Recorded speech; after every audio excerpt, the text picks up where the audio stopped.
dulmiga aan diidaynaa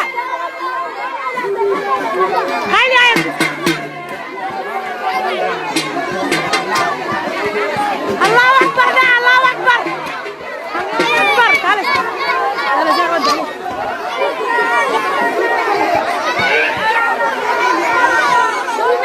war degdega oo ka imaanaya magaalada Jabuuti ee caasimadda dalkaasi ee Jabuuti in canfarta halkaasi joogto ay abaabulayaan qorshayaal xoogan oo looga soo horjeedo hogaamiyaha iminka ka arrimiya ee Jabuuti Ismaaciil Cumar Geele kaasi oo rubac qarni halkaasi ka arriminayay Ismaaciil Cumar Geele banaanbaxyo xoogan looga soo horjeedo ayaa labadii habeen u dambeysay ee ka socday caasimadda dalkaasi ee Jabuuti waxaase la sheegaa in canfarta halkaasi joogta iyo qabaa'ilada kale ay ka soo horjeedaan gebi ahaanba Ismaaciil Cumar Geele oo rubac qarni halkaasi hogaaminayay dhinaca kalena waxaa la sheegaa in halkaasi ay ka socoto abaabul xoogan oo madaxweynaha looga soo horjeedo iyagoo canfarta ay doonayaan in markaan kursiga ay ka tuuraan Ismaaciil Cumar Geele isla markaana iyagoo ay la wareegaan beesha Samaroon ayaa la sheegay inay taageerayso canfarta oo u ballan qaaday inay siin doonto hub iyo gaadiid noocyadiisa kala duwan ay ku taageerayso sidii Ismaaciil Cumar Geele oo xilka loogu tuuri lahaa isla markaana canfarta markaana ay u noqon lahayd madaxweynaha ka arrimin doono ee dalkaasi ee Jabuuti waayahay daawadayaal intaan u gudagalin faahfaahinta warka haddaan nagu cusub tahay nagu soo biir like saar oo share dheh halkaa nagala socotiinna waa telefishinka caalamiga hoyga banaadir TV aniguna waa cali shujaac aynu gudagalno beesha Samaroon ayaa taageeraysa canfarta halkaasi degta iyadoo u ballan qaaday inay siin doonto hub iyo gaadiid kala duwan kaasoo ay ku sheegtay Samaroon in gebi ahaanba marka ay doonayso sidii ay ku soo afjari lahayd Ismaaciil Cumar Geele oo ka soo jeeda beel ahaan beesha Ciise oo imika is hayaan beesha Samaroon dagaal adagna ay kagala dhaxeeyo gobolka Awdal iyo xuduudda Somaliland iyo Jabuuti inta u dhaxaysa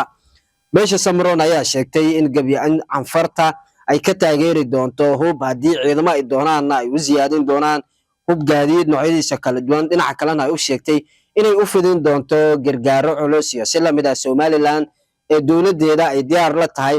sidii garab buuxa ay u siin lahayd canfarta halkaasina kursiga loogu tuuri lahaa Ismaaciil Cumar Geele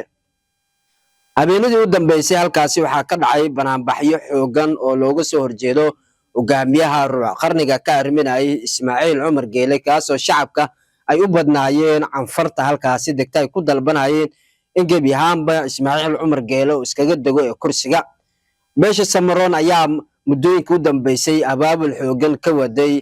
Somaliland iyo gudaha Jabuuti iyadoo canfarta halkaasi degta ay u ballan qaaday inay la shaqeyn doonto haddii kursiga ay ka tuuraan Ismaaciil Cumar Geele isla markaana talada iyagu ay la wareegaan waxaa la sheegaa in heshiisaad hoose ay wada galeen canfarta iyo beesha Samaroon iyo Somaliland ee dowladeeda sidii halkaasi looga tuuri lahaa Ismaaciil Cumar Geele iyadoona ay ku heshiiyeen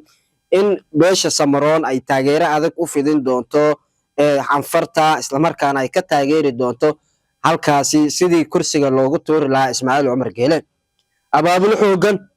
ayaa la sheegay inay ka dhex socdaan Jabuuti iyo gudaha Hargeysa kuwaasoo la doonayo sidii gebi ahaanba halkaasi kursiga loogu tuuri lahaa Ismaaciil Cumar Geele maadaama uu taaminsan yahay Soomaali oo mid ah iyo dhinaca kalena dagaal adag uu kala dhaxeeyo Somaliland iyo si lamid ah beelaha halkaasi uu dega